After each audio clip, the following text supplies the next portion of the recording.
2024 లేదా 25లో డిగ్రీ లేదా బీటెక్ చదివారా? సాఫ్ట్‌వేర్ జాబ్ కోసం ఎదురు చూస్తున్నారా? అయితే కోడ్ జ్ఞాన్ 100 డేస్ కోర్సులో చేరండి, జాబ్ సాధించండి.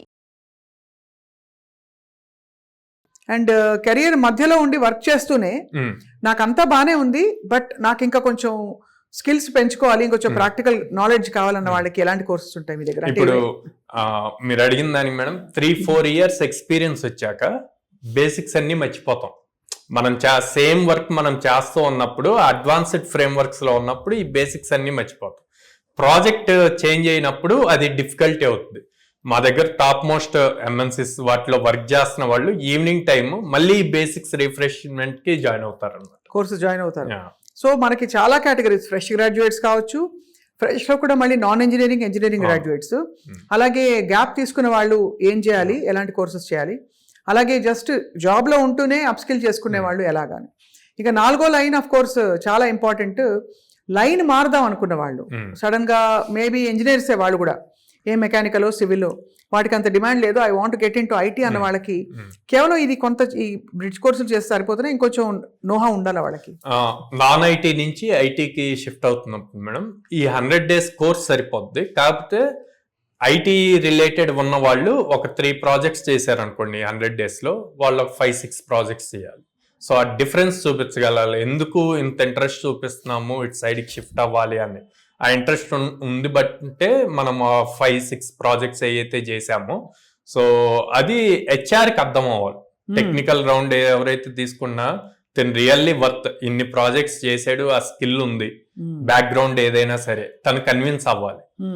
సో ఆ టైప్ ఆఫ్ స్కిల్ బిల్డ్ చేసుకుంటే ఈజీ అవుతుంది. కోర్సెస్ చేసి జాబ్ లో జాయిన్ అయిన వాళ్ళకి highest peak of career path ఎలా ఉంటుందండి?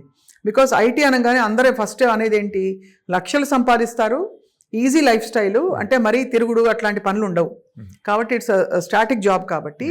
సో ఎలాంటి ఆపర్చునిటీస్ ఉంటాయి? ఇతర కంట్రీస్కి వెళ్ళే ఆపర్చునిటీస్ కూడా ఓపెన్ అప్ అవుతాయి ఎంఎన్సీస్ లో. అవును. సో మా ఎంఎన్సీస్ లో తీసుకుంటే 3-4 ఇయర్స్ సేమ్ కంపెనీలో చేస్తే వాళ్ళే ఆన్ సైట్ ఆపర్చునిటీస్ వస్తాయి. కానీ ఇప్పుడు ఉన్న జనరేషన్ కి అంత పేషెన్స్ లేదు మేడం. పేషెన్స్ లేదు. 1.5 year 2 years కే జంప్ టు అదర్ కంపెనీ. కొంచెం బెటర్ ప్యాకేజ్ వచ్చిందని వెళ్ళిపోతున్నారు. మీరేమంటారు? అంటే ఒక సలహా ఇస్తే మీరు కెరియర్ పాత్కి, కంపెనీ టు కంపెనీ జంప్ అవడం, ర్యాపిడ్ గ్రోత్ బెటర్ అలా ఉంటుందా, లేకపోతే ఒకే చోట ఉండి ఆ లాయల్టీ చూపించుకుని అలా లాడర్ లో గ్రో అవుతే బెటర్ అంటారా? రెండింటికి స్టార్టింగ్ లో వీళ్ళు అట్లా జంప్స్ కొడితే మేడం 5 years 6 years ఎక్స్పీరియన్స్ వచ్చాక టాప్ కంపెనీస్ వీళ్ళని తీసుకో, ఎందుకంటే ఎక్కడా స్టేబుల్ గా లేరు, రేపు మనం తీసుకుంటే ఉండరు అని. సో అందుకని అది ప్రూవ్ చేసుకోవాలి. సో 1 year 2 years కే వెళ్లకుండా 3-4 years అయినా ఉంటే అప్పుడు మళ్ళీ ఇంకొక దానికి వెళ్ళినప్పుడు అక్కడ మళ్ళీ ఒక 3-4 years ఉండగలిగితే గనక కెరీర్ లో బెస్ట్ కంపెనీస్కి వెళ్ళొచ్చు. అట్లా అంటే ఎవ్రీ 2 years కి 1.5 year కి షిఫ్ట్ చేశారు అంటే గనక అది 6-7 years వచ్చేసరికి ఇంపాక్ట్ చూపిస్తుంది. అలాగే టీమ్ లీడ్స్ కూడా కొంత బాధ్యత తీసుకుని వాళ్ళ టీమ్ లో వాళ్ళని మెంటర్ చేయడానికి కోడ్ జ్ఞాన్ లాంటి కోర్సెస్ చేయించచ్చు కదా? చేయించచ్చు. అప్పుడు వాళ్ళకి ఇంకో కొంత అసెట్ అవుతారు, వీళ్ళు పర్ఫార్మెన్స్ పెరుగుతుందని చెప్పి. సో కోడ్ జ్ఞాన్ కోర్సెస్ లో మీరు Python, Java and full stock, data science, data analytics, ఈ 5 కోర్సులు ఉంటాయి. ఇవన్నీ కలగలిసి ఒక 100 days లో నేర్పిస్తారా? Each course 100 days. Each course 100 days.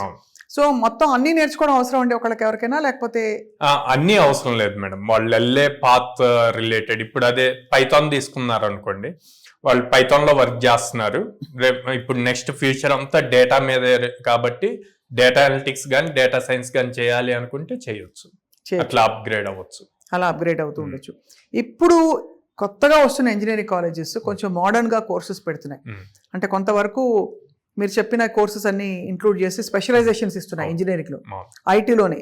So వాటికి కొంత పర్లేదు అంటారా compare to conventional traditional engineering? లేదు మేడం, అంటే ఆ నేమ్స్ వస్తున్నాయి. ఇప్పుడు మీరు చూస్తే ఇప్పుడు ఏపీ గవర్నమెంట్ క్వాంటమ్ వ్యాలీ అని చెప్పి స్టార్ట్ చేశారు మేడం. ఇమీడియట్ గా వన్ ఆఫ్ ద గవర్నమెంట్ యూనివర్సిటీలో ఆ బ్రాంచ్ వచ్చేసింది. కానీ దాన్ని టీచ్ చేసే వాళ్ళే లేరు మేడం. క్వాంటమ్ కంప్యూటింగ్ టీచ్ చేసే వాళ్ళు ఎక్కడ ఉన్నారు? సో అవి జస్ట్ నేమ్స్ ఏ ఉంటున్నాయి, మళ్ళీ సబ్జెక్ట్స్ ఓల్డ్ సబ్జెక్ట్స్ ఏ ఉంటున్నాయి. ఆ డిఫరెన్స్ తీసుకురాగలగాలి.